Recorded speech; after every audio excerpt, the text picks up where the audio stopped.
दोस्तों, जिस तरह से सरकारी नौकरी में काम करने वाले कर्मचारियों को रिटायरमेंट के बाद पेंशन मिलती है ना, ठीक वैसे ही खास करके प्राइवेट सेक्टर में काम करने वाले कर्मचारियों के लिए भी सरकार ने पेंशन से संबंधित 2 योजनाएं बना रखी हैं। आपको पता होगा, एक तो एनपीएस नेशनल पेंशन सिस्टम और एक एपीवाई यानी अटल पेंशन योजना। तो इन योजनाओं से संबंधित 2 बड़े अपडेट आ रहे हैं, नए नियम जिसे आप कह सकते हैं, और आम आदमी के लिए फायदेमंद है ये नए नियम, बड़ी खुशखबरी है। मैं आपको 2 मिनट के इस छोटे से वीडियो में इन दोनों ही योजनाओं से संबंधित अपडेट बताने वाला हूँ। दरअसल पीएफआरडीए यानी कि पेंशन फंड रेगुलेटर की तरफ से चलाई जाती है दोनों पेंशन योजनाएं। सबसे पहले आप समझिए एनपीएस और एपीवाई में मुख्य अंतर क्या होता है। एनपीएस योजना संगठित क्षेत्र के कर्मचारियों के लिए संचालित की जाती है, जबकि एपीवाई असंगठित क्षेत्र के कर्मचारियों के लिए है। कुल मिलाकर के मुख्य रूप से यूं समझिए दोस्तों कि जैसे सरकारी कर्मचारियों को पेंशन मिलती है, सरकार चाहती है कि 60 साल की उम्र के बाद प्राइवेट क्षेत्र में काम करने वाले कर्मचारियों को भी एक फिक्स्ड पेंशन मिलती रहे, इसलिए ये दोनों ही योजनाएं निकाली हुई है। इन योजनाओं में आप जब से जुड़ते हैं तब से आपको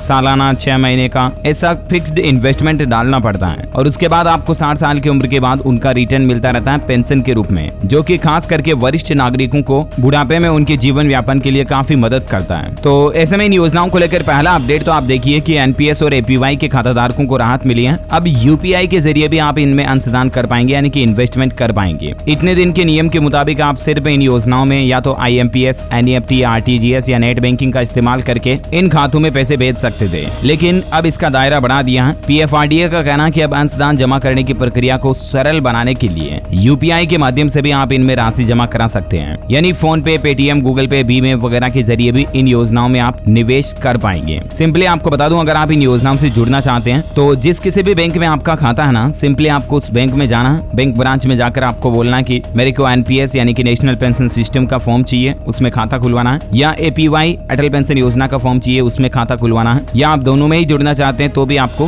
बैंक कर्मचारी फॉर्म दे देंगे, और ये योजनाएं आप बैंक के जरिए भी ले सकते हैं, ठीक है ना। दूसरा अपडेट और नया नियम अटल पेंशन योजना को लेकर आ रहा है। 1 अक्टूबर 2022 से ये नया नियम लागू होगा, और इस नए नियम का भी निवेशकों पर अच्छा असर ये पड़ेगा दोस्तों कि 1 अक्टूबर 2022 से ही अटल पेंशन योजना में वे लोग निवेश नहीं कर पाएंगे जो कि इनकम टैक्स पेयर्स हैं, यानी कि आयकर दाता जो इनकम टैक्स चुकाते हैं, वो इस योजना से नहीं जुड़ पाएंगे। तो इसका भी एटलीस्ट फायदा कर्मचारियों को, और जो गरीब मीडियम लेवल के कर्मचारी हैं उनको ज्यादा फायदा होगा, क्योंकि इनकम टैक्स भरने वाले तो ज्यादातर बिजनेसमैन वगैरह ही होते हैं, तो वो अब इस योजना में नहीं जुड़ पाएंगे। तो इस योजना का सीधा फायदा जरूरतमंद लोगों को ही मिलेगा, मतलब अटल पेंशन योजना के दुरुपयोग को रोकने में मदद मिलेगी। और सरकार भी यही चाहती है कि इस योजनाओं का असली फायदा उन्हीं लोगों को मिले जिन्हें वाकई में प्राइवेट क्षेत्र में काम करते हैं और 60 साल की उम्र के बाद न्यूनतम गारंटीड पेंशन के रूप में रकम मिलती रहे, तो उन्हीं लोगों को इस योजना का लाभ मिल पाएगा, क्योंकि 1 अक्टूबर के बाद इनकम टैक्स पेयर्स इस योजना में नहीं जुड़ पाएंगे। तो ये 2 बड़े अपडेट नए नियम है। एक तो यूपीआई के जरिए आप पैसा डाल पाएंगे इन योजनाओं में, और एक आईटीआर भरने वाले इस योजनाओं में नहीं जुड़ पाएंगे। उम्मीद है दोस्तों दोनों ही न्यू रूल्स एंड रेगुलेशंस के अपडेट आपको जरूर जानने मिले होंगे। इसी तरह की काम की खबरें और महत्वपूर्ण इन्फॉर्मेशन देखते रहने के लिए आप हमारे चैनल डीएलएस न्यूज को सब्सक्राइब करके बेल आइकन जरूर दबा दीजिएगा। इस वीडियो को लाइक और शेयर करना, और भी आपके मन में इससे संबंधित कोई सवाल है तो कमेंट करके पूछेगा। Thank you, take care, good bye, जय हिंद, जय भारत, वंदे मातरम।